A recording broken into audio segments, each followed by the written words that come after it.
सावन के महीने में धर्मनगरी उज्जैन के महाकाल मंदिर में बाबा महाकाल की विशेष पूजा अर्चना की जाती है। इस बार अधिक मास होने के कारण सावन 2 महीने का होगा। ऐसे में हर सोमवार को निकलने वाली सवारी की संख्या बढ़कर 10 हो गई है, जिससे महाकाल के अलग अलग रूपों के लोग दर्शन कर पाएंगे।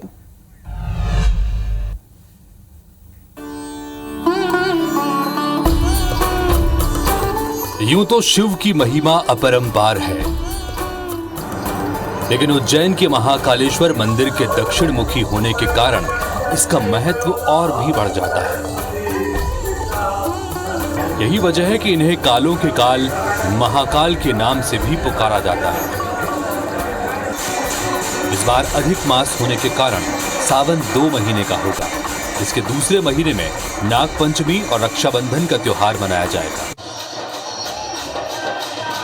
इसलिए सावन महीने के हर सोमवार को निकलने वाली सवारी की संख्या बढ़कर 10 हो गई है और हर सवारी में बाबा महाकाल भिन्न भिन्न रूप में अपने भक्तों को दर्शन देंगे। श्रावण मास जो है हमारे शिव का मास माना जाता है, तो इस महीने में जो भी भक्त जो शिव से भक्त होता है ना, शिव का संप्रदाय मानने वाला, वो विशेष पूजन सेवा भगवान की करते हैं।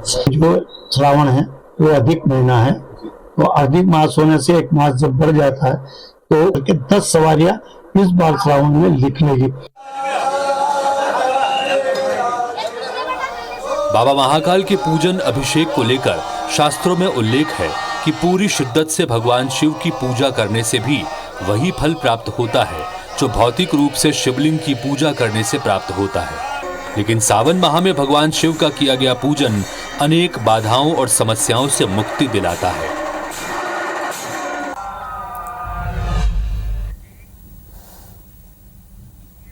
सावन को लेकर शिव भक्तों में खासा उत्साह देखा जा रहा है। दुर्ग जिला मुख्यालय से करीब 20 किलोमीटर दूर स्थित ग्राम देव बालौदा में स्थित प्राचीन शिव मंदिर में बड़ी संख्या में श्रद्धालु पहुंचे हैं। रहस्यों से भरे इस मंदिर से जुड़ी कई किंवदंतियां भी हैं। ये पूरे भारत में बिना गुंबद वाला एक लौता मंदिर है। श्रद्धालुओं का मानना है कि यहाँ 6 महीने में मनोकामना पूरी हो जाती है। एक रिपोर्ट देखिए।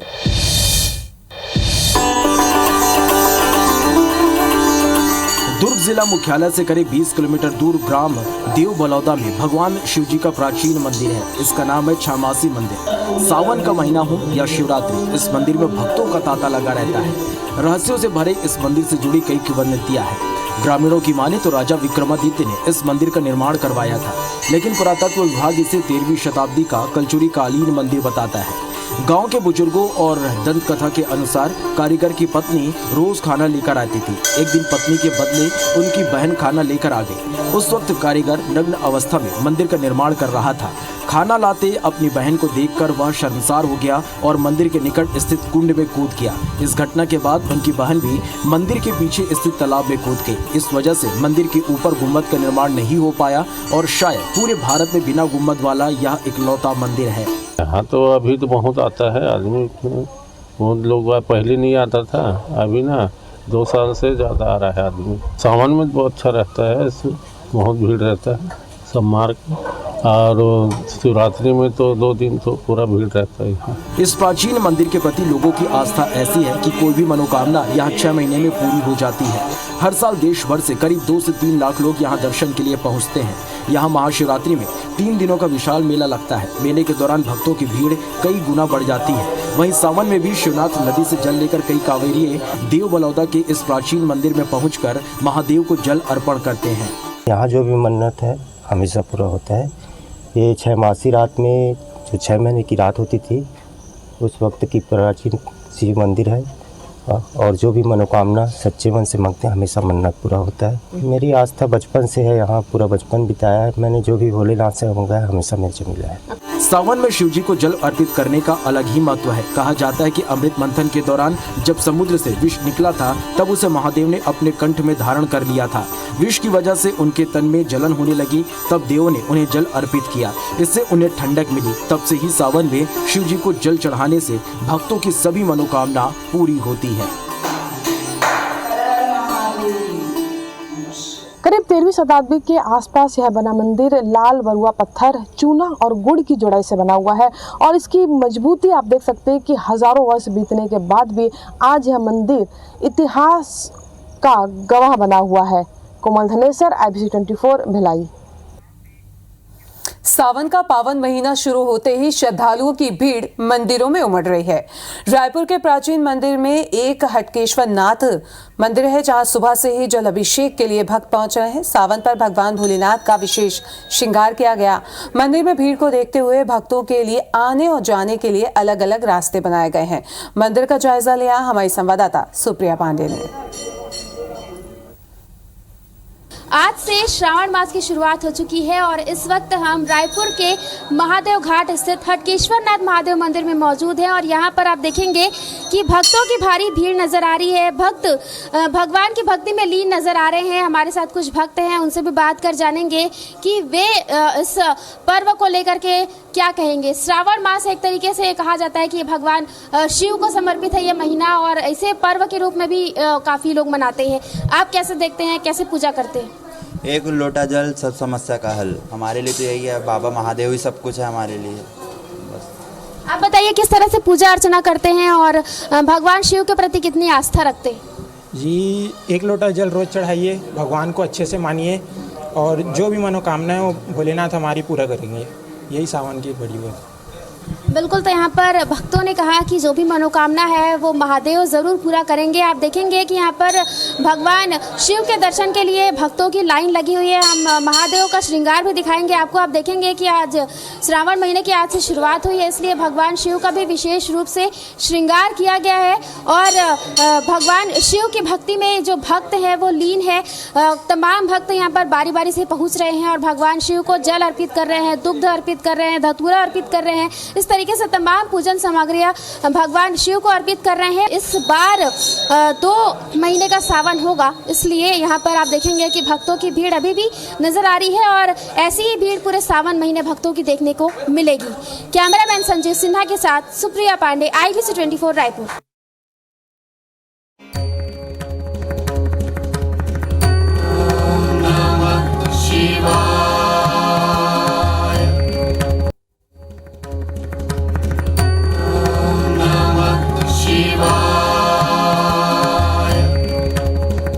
तो सावन माह में भगवान ओंकारेश्वर के दर पर आस्था का सैलाब उमड़ता है। ये ज्योतिर्लिंग खंडवा जिले के तीर्थ नगरी ओंकारेश्वर में पुण्य सलीला मां नर्मदा के तट पर ओंकार के पर्वत पर विराजमान है, इसलिए इस नगरी को ओंकारेश्वर ही कहा जाता है।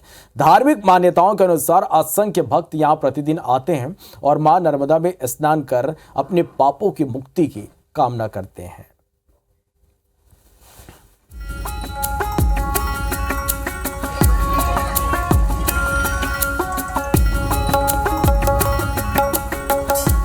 भारत भूमि पर विराजमान दिव्य 12 ज्योतिर्लिंगों में भगवान ओंकारेश्वर और ममलेश्वर ज्योतिर्लिंग का चौथा स्थान है। मां नर्मदा के पावन जल से भगवान ओंकारेश्वर और ममलेश्वर का जल अभिषेक किया जाता है। सावन महीने में भगवान महाकालेश्वर की भस्म आरती और भगवान ओंकारेश्वर की शयन आरती करने से विशेष फल प्राप्त होते हैं। श्रावण का महीना इतना बड़ा पवित्र महीना है और इसी महीने के अंदर कहते हैं कि जब समुद्र मंथन हुआ था और श्रावण के महीने में जब भोलेनाथ भगवान ने हालाहाल विष को धारण किया था, तो उसी प्रमाप ऐसा बताया जाता है कि जो श्रावण के महीने में भगवान भोलेनाथ की जो आराधना करता है, भगवान भोलेनाथ का जो पूजन पाठ करता है, तो भगवान उनके सभी कष्टों को हरते हैं और उनकी हर मनोकामनाओं को पूरा करते हैं। सुबह से लेकर रात तक भगवान शिव अखिल ब्रह्मांड में भ्रमण करते हैं, लेकिन शयन करने के लिए वो ओंकारेश्वर पहुंचते हैं और यही कारण है कि एकमात्र ओंकारेश्वर ज्योतिर्लिंग में भगवान शिव की शयन आरती होती है, जहां वे माता पार्वती के साथ विराजमान होते हैं। उनके लिए चौसर सजाई जाती है। पवित्र सावन महीने में असंख्य शिव भक्त अपनी अपनी शक्ति तथा सामर्थ्य के मुताबिक भगवान शिव को प्रसन्न करने के लिए यहाँ पहुँचते हैं।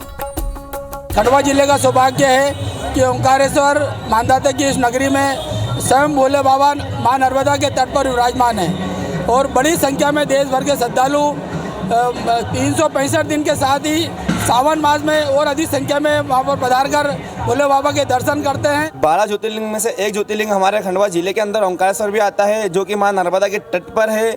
हम भी वहाँ पर जाके मां नर्मदा में अभिषेक एवं स्नान ध्यान कर ओंकारेश्वर में पूजा पाठ करते। मां नर्मदा के तट पर ये धाम है शिव की भक्ति का। मन वांछित फल प्राप्ति की कामना लेकर आने वाले श्रद्धालु यहाँ मानसिक और आध्यात्मिक शांति भी पाते हैं। प्रतीक मिश्रा, IBC 24, खंडवा।